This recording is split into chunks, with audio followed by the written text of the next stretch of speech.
We knew that Carlee would be arrested today. Many people have been waiting all week long for it to happen. She did turn herself in today.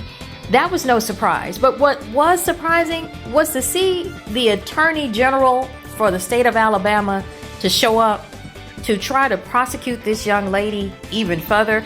See, normally the district attorney would handle a case such as this, and it's 2 misdemeanor charges: false reporting to law enforcement and falsely reporting an incident.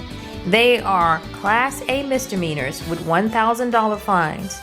You could spend up to a year in jail, but it's extremely rare for that to happen unless you are a black woman who caused the state of Alabama to have to pay money to try to locate her because we thought she was missing.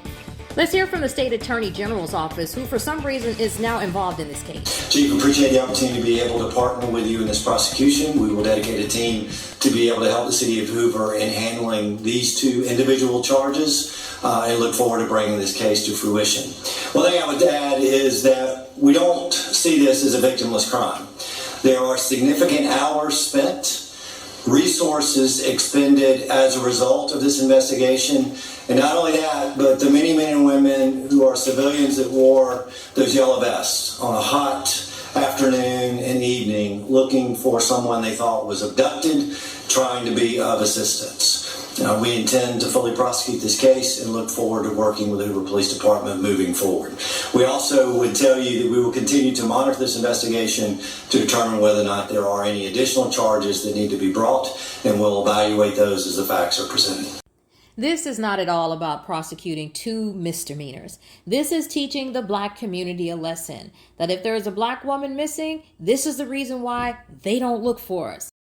No, that's not right to do that. However, this is why many people were so upset with Carlee and speaking out. It wasn't so much that we were saying that she was a liar and we're all turning on her. It's the fact that we knew that the state of Alabama would show her no grace. And what all of these podcasters and people that were pleading and reaching out to her were saying is, come clean. We know you may have had a mental break or an emotional break, but you need to come clean, because the more you stay quiet, the more that the state of Alabama is sitting behind closed doors trying to figure out ways to send this girl to prison.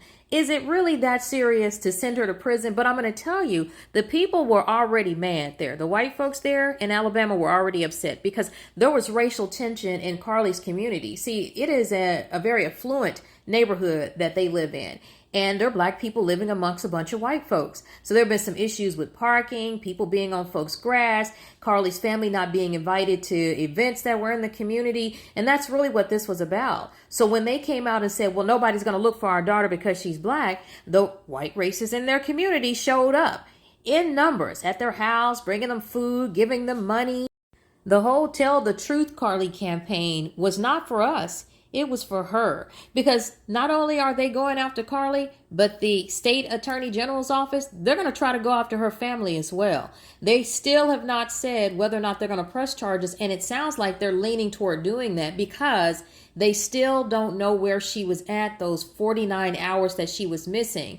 And my sources tell me that law enforcement there in Hoover believe that her family figured out or found out, or she called them and they knew where she was, and they were trying to come up with a game plan as to how to backtrack out of it. Stay tuned, because now we're going to go to the black reporters in the room. These are my sources, my colleagues. One of the black reporters that was there asked the question. He just basically kicked the elephant in the room in the trunk.